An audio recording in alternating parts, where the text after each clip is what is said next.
There are some topics that society has determined are so taboo they're almost impossible to discuss. University of Calgary professor Tom Flanagan found this out last week when he made some comments about child pornography in a Q&A with students in Lethbridge, Alberta.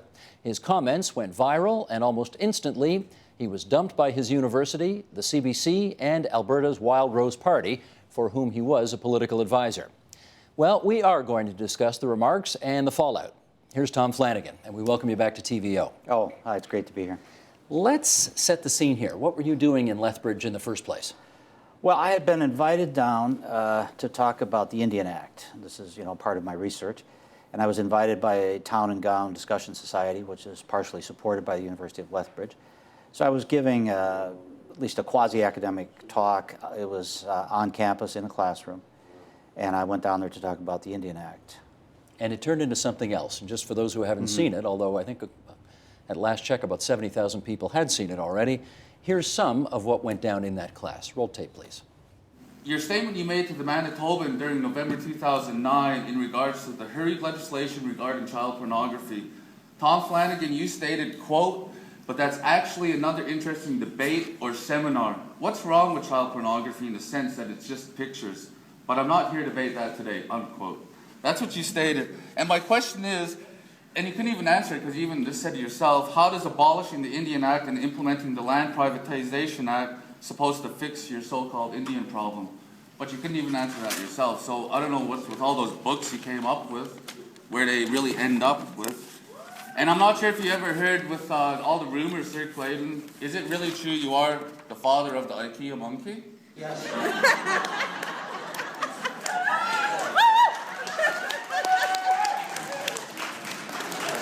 That is absolutely true.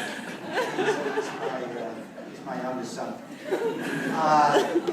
On the child pornography issue, since that was brought up, a lot of people on my side of the spectrum, conservative side of the spectrum, have been on kind of a jihad against pornography and child pornography in particular. And I certainly have no sympathy for child molesters, but I do have some grave doubts about putting people in jail because of their taste in pictures. That's disgusting. I don't look at these pictures. It is a real issue of personal liberty, and to what extent we put people in jail for doing something in which they do not harm another person. They don't. That's, oh my goodness. That's disgusting. Okay, did you think when you were in the midst of that answer and getting heckled by the students that you were saying anything inappropriate? No, I guess I was in classroom mode. One of the big parts of teaching is sometimes to ask questions or put things in provocative ways in order to frame discussion topics. And I was on a campus in a classroom. This question came out of nowhere. I've been teaching for 45 years. I think I can say that I've tried to answer every question that a student's ever asked me. So I fell into that pattern, and I didn't realize that I wouldn't get a chance to have a little dialogue with people and sort of finish it. So I got cut off before I was posing questions to start a discussion, you might say. It's not necessarily exactly what I believe.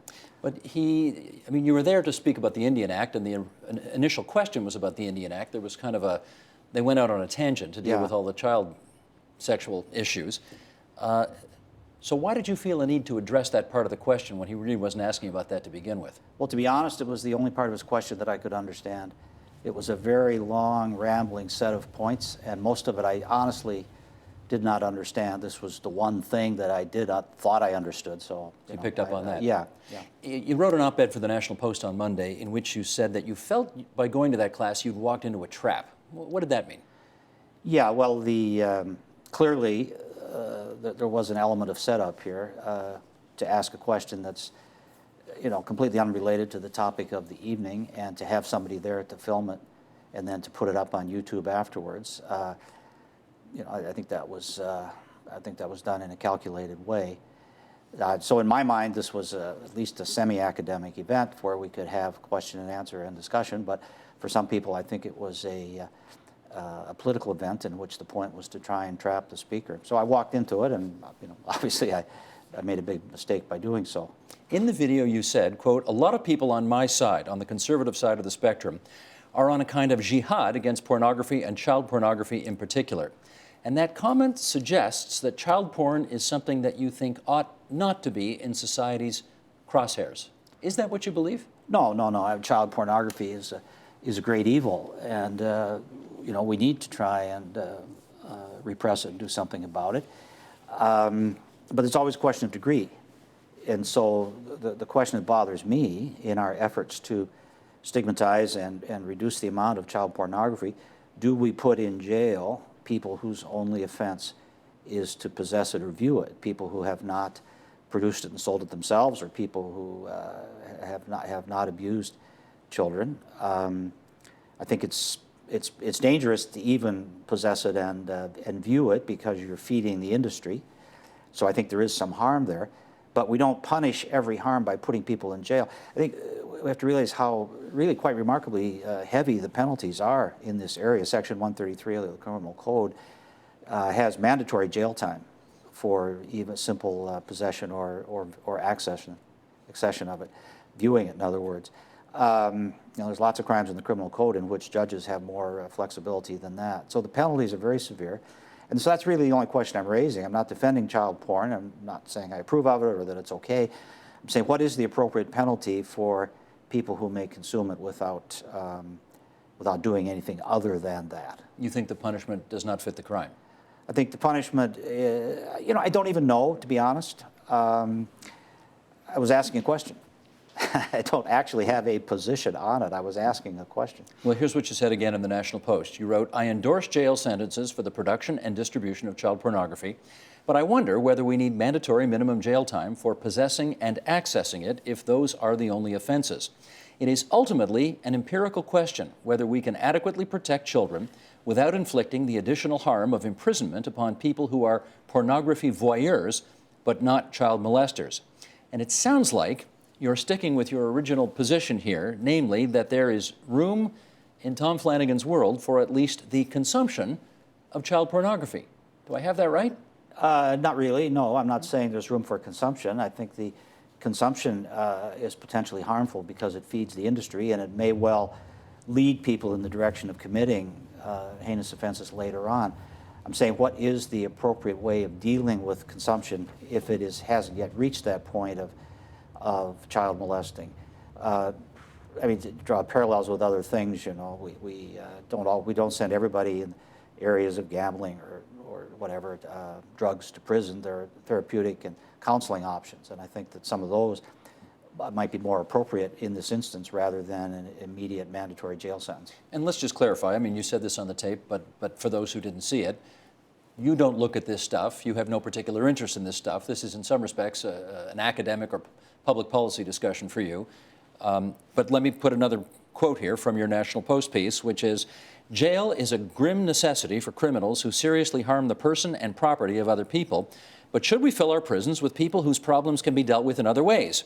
In the pursuit of justice, we shouldn't forget about mercy for people whose offenses lie at lower levels of harm to others."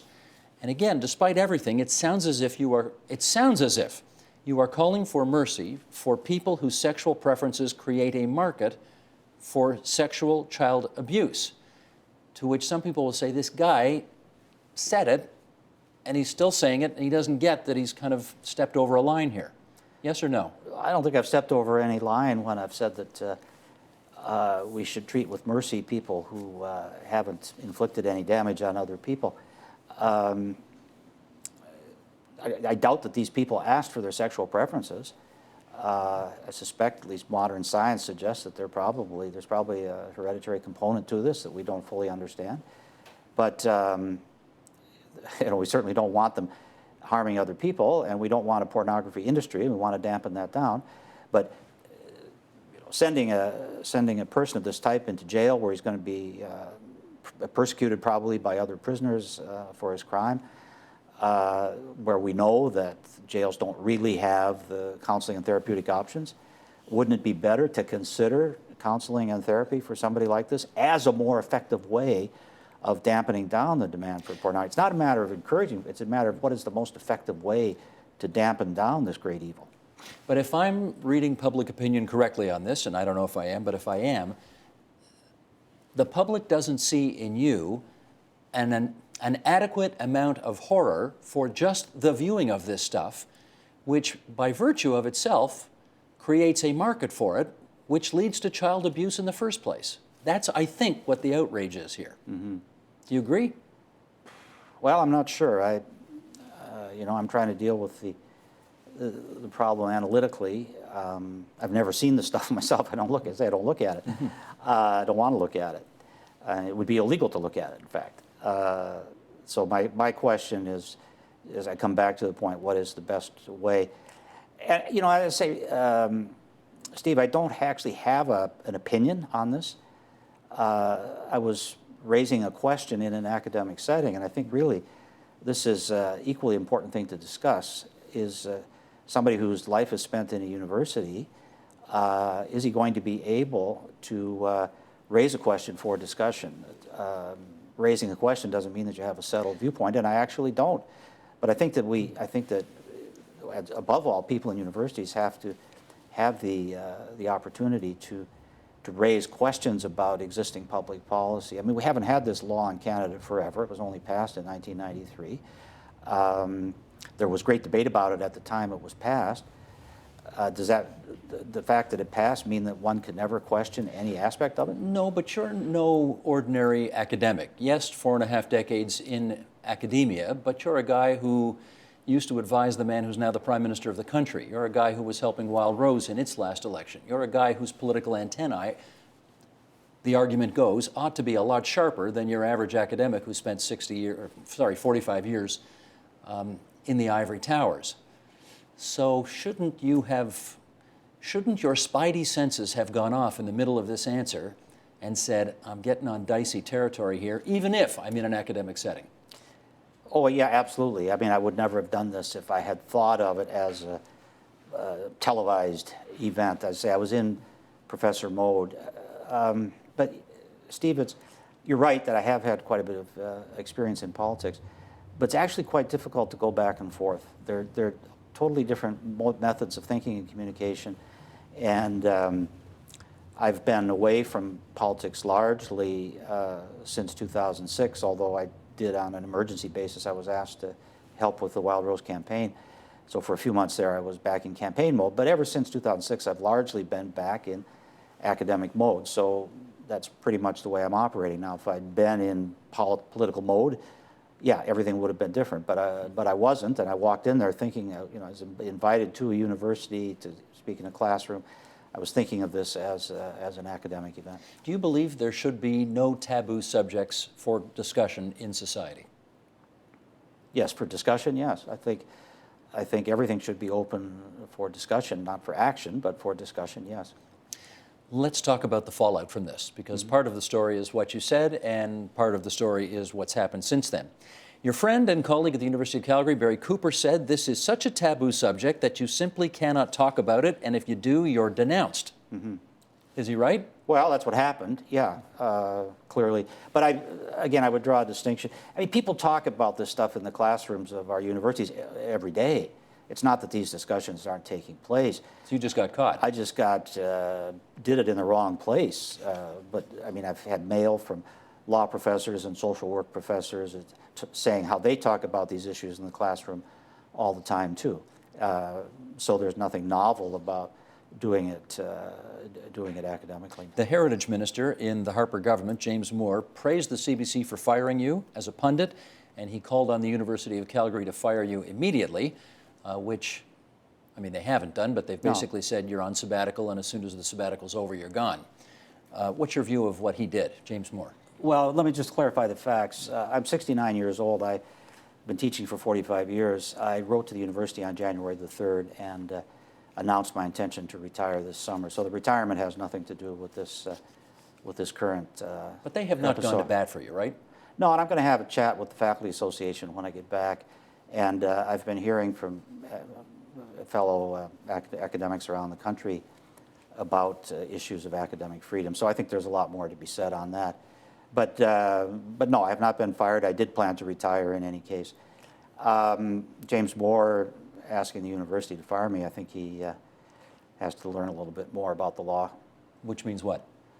Well, there are principles of contract and tenure that protect the academic freedom of professors and give them the ability to do what I was trying to do there. Although, what do you think this incident says about how much free speech we have on the campuses of this country?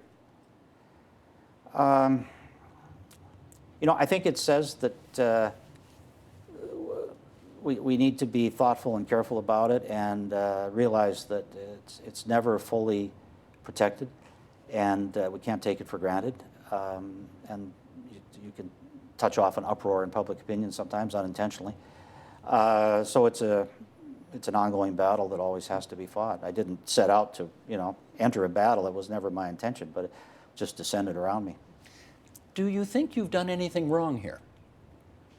Well, I was wrong, and I made a mistake in judging the situation, and that led to putting out a video that people will interpret in a way that's, you know, very, very wounding, and I regret all of that, and I wish it hadn't happened. But you're not taking the comments back, No, are you? my conscience is clear on the comments. I don't like putting people in jail. I think it's sometimes necessary, but I think it should be an absolute last resort. And if there are other ways within the criminal code, and we do have other ways within the criminal code, we've got lots of other ways of dealing with offenders. Most offenders in Canada, first offenders, would not go to jail for most offenses. It's really only the most serious property and assault offenses that usually get jail time on first conviction. But here with the mandatory minimum for possession or viewing, the judge has no choice. So, I mean, this is really very severe within the Canadian context. You're pretty radioactive now, right? Have you lost friends over this? I don't, well, I've made a lot of new friends. I'm getting tons of email from around the country, and I guess the kind I enjoy the most is people who write in and say, look, I'm a lifetime NDP supporter or a lifetime liberal. I never agreed with you before. I don't like your party, but I have to think that on this issue you're right. Or some of them write in and say, you know, on this issue I still don't agree with you, but I think that we should have the freedom to debate these issues. So maybe I lost some old friends. I've sure made a lot of new ones. Tom Flanagan, we thank you for coming in tonight and taking our questions on this subject. Glad to be here, and thanks for giving me the chance. Not at all. Support Ontario's public television. Donate at tvo.org.